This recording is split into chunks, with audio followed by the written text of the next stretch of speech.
ਖਬਰਾਂ ਦੀ ਸ਼ੁਰੂਆਤ ਕਰੀਏ ਸ਼ਰਮਾ ਜੀ ਪੰਜਾਬ ਸਰਕਾਰ ਤੋਂ। ਕਈ ਵਾਰੀ ਜਦੋਂ ਆਪਾਂ ਚਰਚਾ ਕਰਦੇ ਹਾਂ ਤਾਂ ਉਹਨਾਂ ਖਬਰਾਂ ਦੇ ਵਿੱਚੋਂ ਤੱਤ ਸਾਰ ਇਹੀ ਨਿਕਲਦਾ ਹੈ ਵੀ ਪੰਜਾਬ ਸਰਕਾਰ ਹਰ ਵਾਰੀ ਕਿਸੇ ਵੀ ਮਸਲੇ ਤੇ ਕੇਂਦਰ ਸਰਕਾਰ ਦੇ ਮੂਹਰੇ ਅੜਨ ਦੀ ਬਜਾਏ ਭੀੜੀ ਗਲੀ ਥਾਣੀ ਨਿਕਲਣਾ ਪਸੰਦ ਕਰਦੀ ਹੈ। ਹੁਣ ਜਿਹੜਾ ਮਨਰੇਗਾ ਵਾਲਾ ਮਾਮਲਾ ਜਾਂ ਹੋਰ ਪੰਜਾਬ ਦੇ ਮਸਲੇ ਨੇ, ਇਹਨਾਂ ਦੇ ਮਾਮਲੇ ਦੇ ਵਿੱਚ ਪੰਜਾਬ ਸਰਕਾਰ ਕੇਂਦਰ ਮੂਹਰੇ ਪੱਕੀ ਅੜੀ ਹੈ ਜਾਂ ਫਿਰ ਇਹ ਵੀ ਅਸਥਾਈ ਤੌਰ ਤੇ ਮੰਨ ਲਓ 30 ਤੱਕ ਹੀ ਹੈ ਜੀ? ਬਿਲਕੁਲ ਪ੍ਰਵੀਨ ਜੀ, ਪੰਜਾਬ ਦੇ ਵਿੱਚ ਜਿਸ ਤਰ੍ਹਾਂ ਮਨਰੇਗਾ ਨੂੰ ਲੈ ਕੇ ਜਿਹੜੀ ਜੀ ਰਾਮ ਜੀ ਬਣਾਈ ਗਈ, ਉਸ ਨੂੰ ਲੈ ਕੇ ਕਈ ਤਰੀਕਾਕਾਰ ਨਾਲ ਵਿਚਾਰ ਚਰਚਾ ਚੱਲ ਰਹੀ ਹੈ ਕਿ ਇਹ ਪੰਜਾਬ ਦੇ ਹਿੱਤ 'ਚ ਨਹੀਂ ਹੈ, ਇਹ ਸੂਬੇ ਦੇ ਆਰਥਿਕ ਹਿੱਤ 'ਚ ਨਹੀਂ ਹੈ, ਇਹ ਕਿਰਤੀਆਂ ਦੇ ਹਿੱਤ 'ਚ ਨਹੀਂ ਹੈ, ਇਹ ਪੇਂਡੂ ਵਿਕਾਸ ਦੇ ਹਿੱਤ 'ਚ ਵੀ ਨਹੀਂ ਹੈ। ਉਸ ਤਰੀਕਾਕਾਰ ਤੇ ਜਿਹੜੀ ਚਰਚਾ ਚੱਲਦੀ ਹੈ ਤੇ ਉਹ ਚਰਚਾ ਫਿਰ ਸਰਕਾਰ ਤੱਕ ਵੀ ਪਹੁੰਚਦੀ ਹੈ। ਸਹੀ ਹੈ, ਕਿਉਂਕਿ ਪਿੰਡਾਂ ਨੂੰ ਸਰਕਾਰ ਤਾਂ ਕੋਈ ਦੀਵਾਨੀ ਦਿੰਦੀ ਨਹੀਂ, ਸਿੱਧੀ ਗ੍ਰਾਂਟ ਤਾਂ ਸਰਕਾਰ ਕੋਈ ਦੇ ਨਹੀਂ ਰਹੀ, ਉਲਟਾ ਪਿੰਡਾਂ ਤੋਂ ਤਾਂ ਲੈ ਰਹੇ ਹੋ ਤੁਸੀਂ। ਪਿੰਡਾਂ ਦੀ ਆਪਣੀ ਜਿਹੜੀ ਸ਼ਾਮਲਾਟ ਦੀ ਆਮਦਨ ਹੈ ਉਹਦੇ ਵਿੱਚ ਤੁਸੀਂ 20-25% ਲੈ ਰਹੇ ਹੋ। ਜੀ ਸਹੀ ਹੈ। ਤੁਸੀਂ ਤਾਂ ਪਿੰਡਾਂ ਦੀ ਕੋਈ ਜ਼ਮੀਨ ਆ ਗਈ ਕਿਸੇ ਯੋਜਨਾ 'ਚ, ਉਹਦੇ ਵਿੱਚੋਂ ਵੀ ਪੈਸਾ ਭਾਲਣ ਲੱਗ ਪਏ। ਸੋ ਇਸ ਤੋਂ ਸਰਕਾਰਾਂ ਸਿੱਧਾ ਪਿੰਡਾਂ ਨੂੰ ਕੁਝ ਦੇ ਨਹੀਂ ਰਹੀਆਂ, ਤੇ ਪਿੰਡਾਂ 'ਚ ਜੇ ਕੋਈ ਟਾਇਲ ਲੱਗ ਰਹੀ ਹੈ, ਕੋਈ ਕਿਤੇ ਕੰਧ ਉਸਰ ਰਹੀ ਹੈ, ਕਿਤੇ ਕੋਈ ਗਲੀ ਬਣ ਰਹੀ ਹੈ, ਕਿਤੇ ਕੁਝ ਗਰਾਊਂਡ 'ਚ ਕੁਝ ਹੋ ਰਿਹਾ, ਉਹ ਸਾਰਾ ਕੁਝ ਮਨਰੇਗਾ ਤਹਿਤ ਹੋਇਆ। ਸਹੀ ਹੈ। ਲਗਭਗ 99.9% ਪਿਛਲੇ 10-11 ਸਾਲਾਂ 'ਚ ਪਿੰਡਾਂ 'ਚ ਜੋ ਕੁਝ ਹੋ ਰਿਹਾ ਹੈ ਉਹ ਮਨਰੇਗਾ ਦੀ ਯੋਜਨਾ ਤਹਿਤ ਹੀ ਹੋ ਰਿਹਾ ਜੀ। ਸੋ ਉਹਦੇ ਲਈ ਹੁਣ ਜਿਵੇਂ ਨਵੀਂ ਯੋਜਨਾ ਲਿਆਂਦੀ ਕੇਂਦਰ ਨੇ ਜੀ ਰਾਮ ਜੀ ਦੇ ਨਾਂ ਹੇਠ, ਤੇ ਉਹਦੇ ਵਿੱਚ ਇਹਨਾਂ ਨੇ ਉਹ ਸਾਰੀ ਚੀਜ਼ ਮਾਰਤੀ। ਹੁਣ ਕਿਰਤੀਆਂ ਦਾ ਹੱਕ ਵੀ ਉੱਚ ਮਾਰਿਆ ਗਿਆ, ਸੂਬਿਆਂ ਤੇ ਆਰਥਿਕ ਬੋਝ ਵੀ ਪੈ ਗਿਆ, ਕਿਉਂਕਿ ਪਹਿਲਾਂ 90-10 ਸੀ, ਹੁਣ ਉਹ ਮਤਲਬ ਕਿ 60-40 ਹੋ ਗਈ। ਤੇ ਪੰਜਾਬ ਸਰਕਾਰ ਆਪਣਾ ਹਿੱਸਾ 10% ਵੀ ਨਹੀਂ ਦੇ ਪਾ ਰਹੀ ਸੀ, ਤਾਂ ਉਹ 40% ਕਿਵੇਂ ਦਊਗੀ? ਜੀ ਸਹੀ ਹੈ।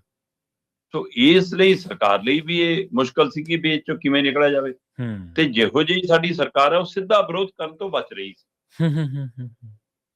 ਹੁਣ ਪੰਜਾਬ ਸਰਕਾਰ ਨੇ ਇਸ ਯੋਜਨਾ ਦੇ ਖਿਲਾਫ ਆਪਣਾ ਰੋਸ ਪ੍ਰਗਟਾਉਣ ਦੇ ਲਈ 30 ਤਰੀਕ ਨੂੰ ਬੁਲਾਇਆ ਹੋਇਆ ਵਿਸ਼ੇਸ਼ ਇਜਲਾਸ।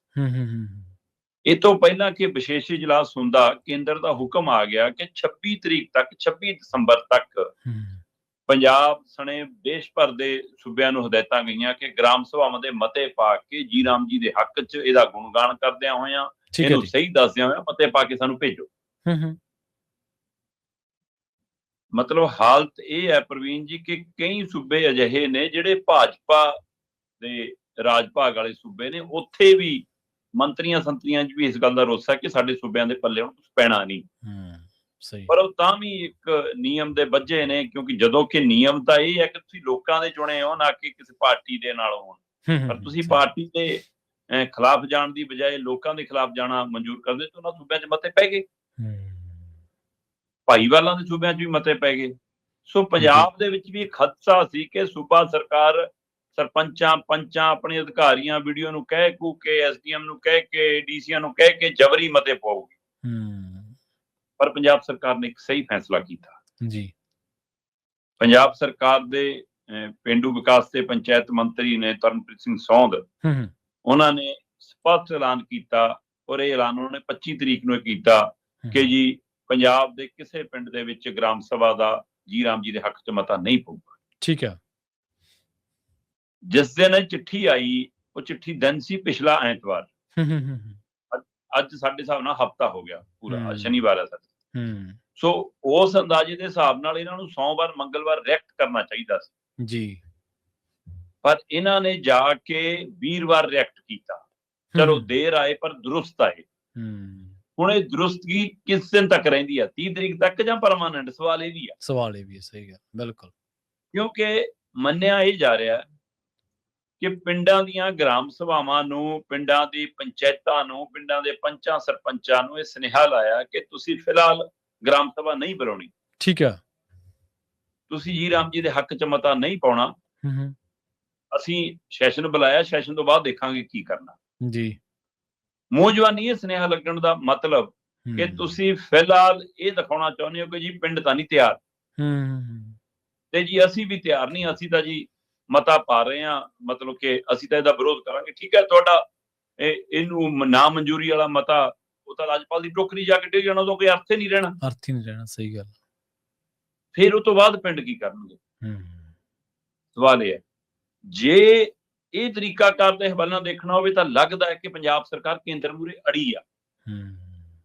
ਪਰ ਮੈਂ ਲੱਗਦਾ ਸ਼ਬਦ ਵਰਤ ਰਿਹਾ ਪ੍ਰਵੀਨ ਜੀ। ਲੱਗਦਾ ਸਹੀ ਹੈ, ਬਿਲਕੁਲ। ਜੇ ਅੜਨਾ ਹੁੰਦਾ ਤਾਂ ਉਹ ਪਿੰਡਾਂ ਨੂੰ ਸੁਨੇਹਾ ਲਾਉਂਦੇ ਕਿ 26 ਤਰੀਕ ਤੱਕ ਹੀ ਗ੍ਰਾਮ ਸਭਾਵਾਂ ਬੁਲਾਓ। ਸਹੀ ਗੱਲ। 26 ਤਰੀਕ ਤੱਕ ਹੀ ਮਤੇ ਪਾਓ, ਪਰ ਉਹ ਮਤੇ ਜੀ ਰਾਮ ਜੀ ਦੇ ਹੱਕ ਚ ਨਹੀਂ, ਜੀ ਰਾਮ ਜੀ ਦੇ ਵਿਰੋਧ ਚ ਪਾਓ। ਬਿਲਕੁਲ। ਜੇ ਤੁਸੀਂ ਉਹ ਮਤਿਆਂ ਨੂੰ 12,000 ਪਿੰਡਾਂ ਤੋਂ ਵੱਧ ਜਿਹੜੇ ਪਿੰਡ ਨੇ ਸਾਡੇ, ਉਹਨਾਂ ਦੀਆਂ ਗ੍ਰਾਮ ਸਭਾ ਦੇ ਮਤੇ ਪਾ ਕੇ ਰੱਖੇ ਹੁੰਦੇ, ਕੋਈ ਅਦਾਲਤ ਵੀ ਉਹਨੂੰ ਚੈਲੰਜ ਨਹੀਂ ਕਰ ਸਕਦੀ ਸੀ, ਫਿਰ ਪੰਜਾਬ 'ਚ ਲਾਗੂ ਨਹੀਂ ਹੋ ਸਕਦੀ ਸੀ ਯੋਜਨਾ। ਸਹੀ ਹੈ। ਫਿਰ ਉਹ ਕਹਿੰਦੇ ਕਿ ਸਾਨੂੰ ਪੁਰਾਣੀ ਮਨਜ਼ੂਰ ਆ, ਸਾਨੂੰ ਉਹ ਚਾਹੀਦੀ ਆ। ਫਿਰ ਉਸ ਪ੍ਰਕਿਰਿਆ ਤੇ ਚਰਚਾ ਤੁਰਦੀ। ਤੁਸੀਂ ਸਿਰਫ ਗੋਗਲੂਆਂ ਤੋਂ ਮਿੱਟੀ ਝਾੜ ਰਹੇ ਹੋ, ਤੁਸੀਂ ਲੋਕਾਂ ਦੇ ਅੱਖਾਂ 'ਚ ਘੱਟਾ ਪਾ ਰਹੇ ਹੋ ਕਿ ਲਓ ਜੀ ਅਸੀਂ ਤਾਂ ਸਟੈਂਡ ਲੈ ਰਹੇ ਹਾਂ, ਅਸੀਂ ਤਾਂ ਅੜ ਰਹੇ ਹਾਂ। ਹਕੀਕਤ ਤੁਸੀਂ ਇਹ ਹੈ ਕਿ ਜੀ ਅਸੀਂ ਕੇਂਦਰ ਨੂੰ ਵੀ ਦੱਸ ਰਹੇ ਕਿ ਨਹੀਂ ਜੀ ਮਾੜਾ ਤਾਂ ਕਰਨਾ ਪੈਣਾ ਜੀ, ਸਾਨੂੰ ਸਾਡੀ ਵੀ ਰਾਜਨੀਤੀ ਹੈ ਜੀ, ਹੈ ਨਾ, ਕੋਈ ਨਾ ਜੀ ਸਾਨੂੰ 30 ਦਿਨ ਟਪਾ ਲੈਣ ਦਿਓ, ਉਸ ਤੋਂ ਬਾਅਦ ਦੇਖਦੇ ਹਾਂ। ਸੋ ਇਸ ਲਈ ਇਹ ਤਰੀਕਾਕਾਰ ਸਿਰਫ ਤੇ ਸਿਰਫ ਰਾਜਨੀਤਿਕ ਚਾਲਬਾਜ਼ੀ ਆ। ਇਹ ਪੰਜਾਬ ਹਿੱਤ ਦੇ ਵਿੱਚ ਅੜਨ ਵਾਲਾ ਫੈਸਲਾ ਨਹੀਂ ਹੈ। ਜੇ ਅੜਨ ਵਾਲਾ ਹੁੰਦਾ ਤੁਸੀਂ ਪਿੰਡਾਂ ਨੂੰ ਅਪੀਲ ਕਰਦੇ। ਕਈ ਪਿੰਡ ਆਪਣੇ ਮੁਹਾਰਤੇ ਪਾਉਣ ਨੂੰ ਫਿਰਦੇ ਨੇ ਗ੍ਰਾਮ ਸਭਾ ਦੇ ਮਤੇ, ਹੋ ਸਕਦਾ ਕਈਆਂ ਚਾਹੁੰਦੇ ਦਿਨਾਂ ਚ ਪੈਣ ਵੀ ਰੱਦ ਕਰਨਗੇ ਜੀ ਰਾਮ ਜੀ ਨੂੰ, ਹੈ ਨਾ। ਪਰ ਚੰਗਾ ਹੁੰਦਾ ਸਰਕਾਰ ਉਹ ਕ੍ਰੈਡਿਟ ਲੈਂਦੀ ਕਿ ਸਾਰਾ ਪੰਜਾਬ ਦੇਖੋ ਜੀ ਇੱਕ ਸੁਰ ਚ ਹੈ, ਸਾਨੂੰ ਇਹ ਮਨਜ਼ੂਰ ਨਹੀਂ, ਤੇ ਫਿਰ ਤੁਸੀਂ ਮਤੇ ਉਹ ਪਾਉਂਦੇ ਕਿ ਅਸੀਂ ਇਹਨੂੰ ਰੱਦ ਕਰਦੇ ਹਾਂ। ਜੋ ਪਿੰਡਾਂ ਦੇ ਮਤੇ ਤੁਹਾਡੀ ਵਿਧਾਨ ਸਭਾ ਦੇ ਮਤਿਆਂ ਦੇ ਬਰਾਬਰ ਤਾਕਤ ਰੱਖਦੇ ਨੇ। ਸਹੀ ਗੱਲ, ਬਿਲਕੁਲ। ਉਹਦੇ ਨਾਲ ਉਲਟਾ ਵੱਧ ਤਾਕਤ ਰੱਖਦੇ ਨੇ, ਕਿਉਂਕਿ ਉਹ ਪੂਰਨ ਸਰਕਾਰ ਹੈ। ਤੇ ਇਸ ਲਈ ਇਸ ਤਰੀਕਾਕਾਰ ਨੂੰ ਅੱਗੇ ਵਧਿਆ ਜਾ ਸਕਦਾ ਸੀ, ਪਰ ਸਰਕਾਰ ਮੈਨੂੰ ਤਾਂ ਲੱਗਦਾ ਟਾਲਾ ਹੀ ਵੱਟ ਰਹੀ ਹੈ ਜਨਾਬ, ਵਕਤ ਕੱਟਿਓ ਕਰ ਰਹੀ ਹੈ। ਹਾਂਜੀ, ਜਿਹੜਾ ਚਲਾਕੀ ਉਹ ਤਾਂ ਸ਼ਬਦਾਂ ਦੀ ਹੋਈ ਹੈ, ਜਿਵੇਂ ਸਰਕਾਰ ਕਹਿ ਵੀ ਸਕਦੀ ਸੀ, ਪਰ ਸਰਕਾਰ ਨੂੰ ਇਹ ਹੈ ਵੀ ਕਿਵੇਂ ਨਾ ਕਿਵੇਂ ਲੋਕਾਂ ਨਾਲ ਥਾਂ ਵੀ ਲੱਭਣਾ ਇਹਨਾਂ ਨੇ। ਇਹ ਤਾਂ ਇਹਦੇ 'ਚ ਤਾਂ ਕੋਈ ਦੋ ਰਾਏ ਨਹੀਂ।